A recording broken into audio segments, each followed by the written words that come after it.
Hoje é um dia muito especial para mim. Eu e meu pai vamos visitar uma das fazendas mais importantes do interior de São Paulo. Eu tô super curiosa para conhecer.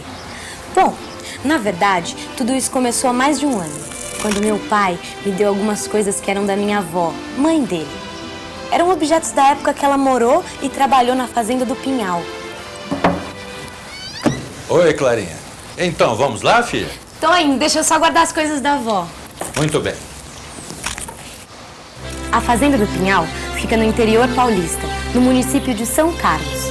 Essa é só uma das coisas que eu descobri ultimamente.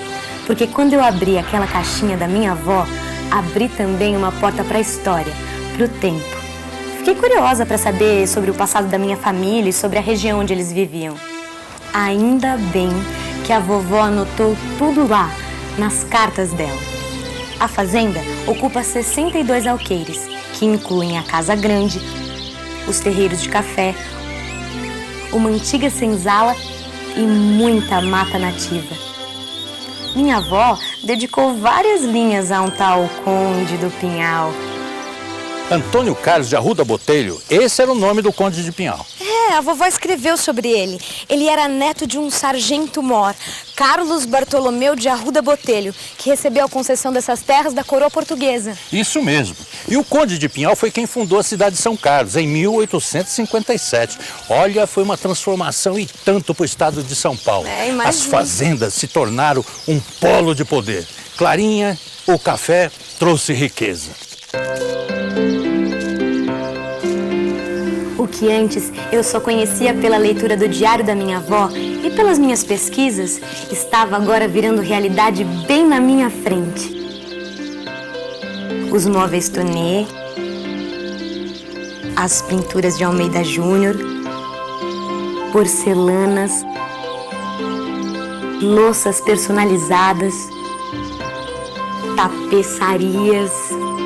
São peças que já passaram por 9 gerações da família Arruda Botelho.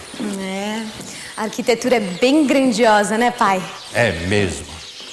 Olha, no tempo da fartura do café, as elites paulistas viviam de uma forma semelhante aos grandes proprietários de Minas Gerais, do Rio de Janeiro e de algumas cidades nordestinas no período colonial. Olha, eu pisei igualzinho que a vovó escreveu no diário dela, com as tábuas bem largas na parte principal da casa. Onde é que ficava a senzala, hein, pai? Ali. Tá vendo ali, filha? A uma certa distância do casarão? Ah, vi. Atualmente, o espaço da antiga senzala é reservado para a realização de eventos culturais.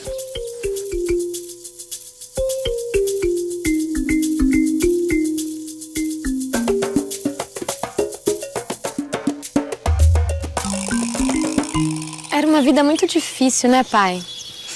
Como é que pode, numa época de tanta riqueza, conviver com a escravidão? E era a mão de obra escrava que sustentava toda essa riqueza. Olha, para você ter uma ideia, em 1862, em pleno período de produção, havia 60 mil pés de café. E os escravos que colhiam os grãos, que depois eram secos aqui, nesse terreiro. Para colher, eles usavam uma peneira amarrada na cintura, não é? Isso mesmo.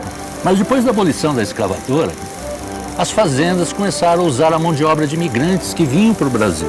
E foram eles que, de certa forma, modificaram essa maneira de colher café. Sabe, com o tempo, a mão de obra e o jeito de colher café foram mudando. Mas o que modernizou mesmo a produção no interior de São Paulo foram as máquinas de beneficiamento. E aqui na Tulha tem uma.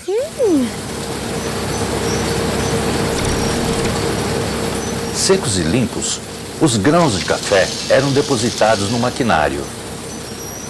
E depois de classificados, eles eram ensacados para venda. Meu pai, o motor ainda funciona, né? Claro que funciona, e muito bem. Sabe, Clara, o maquinário aqui da fazenda do Pinhal foi considerado muito avançado para a época. O beneficiamento de café nas fazendas foi um dos marcos para a entrada da indústria na cultura cafeeira. Pai, o nosso passeio pela fazenda foi inesquecível. As alamedas de jabuticabeiras, as palmeiras imperiais,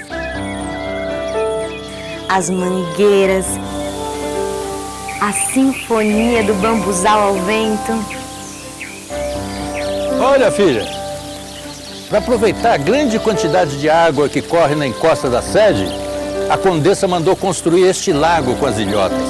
Segundo as anotações da vovó, a Condessa era uma mulher muito elegante, que dedicou a vida dela inteira à Fazenda do Pinhal. Um lugar onde dá quase para sentir a presença dela é no Caminho das Águas. Para continuar um tratamento médico, a Condessa mandou construir uma escada de água, inspirada em uma que ela conheceu em Baden-Baden, na Alemanha. Ela subia por esses degraus diariamente. Sabe, pai? Sim? Esse lugar, as histórias das pessoas que passaram por aqui, eu acho que tudo isso daria um livro. É mesmo, né? Material é que não falta. Tem as cartas da sua avó, os objetos aqui da fazenda, a arquitetura do casarão, hein? Ah, e tem a memória. Pensando bem, Clarinha, eu acho que você devia mesmo escrever um livro assim. Será? Oh! Tá aí. Eu vou pensar sobre isso. Que bom. Seria um romance. Um romance sobre o tempo. O tempo está em tudo. Existe tempo, por exemplo, nesta mesa antiga. Existiu primeiro uma terra propícia, existiu depois uma árvore secular feita de anos sossegados e existiu finalmente uma prancha nodosa e dura, trabalhada pelas mãos de um artesão dia após dia. Existe tempo nas cadeiras onde nos sentamos, nos outros móveis da família, nas paredes da nossa casa, na água que bebemos, na terra que fecunda, na semente que germina, nos frutos que colhemos, no pão em cima da mesa, na massa fértil de nossos corpos, na luz que nos ilumina, nas coisas que nos passam pela cabeça, no pó que dissemina, assim como em tudo que nos rodeia.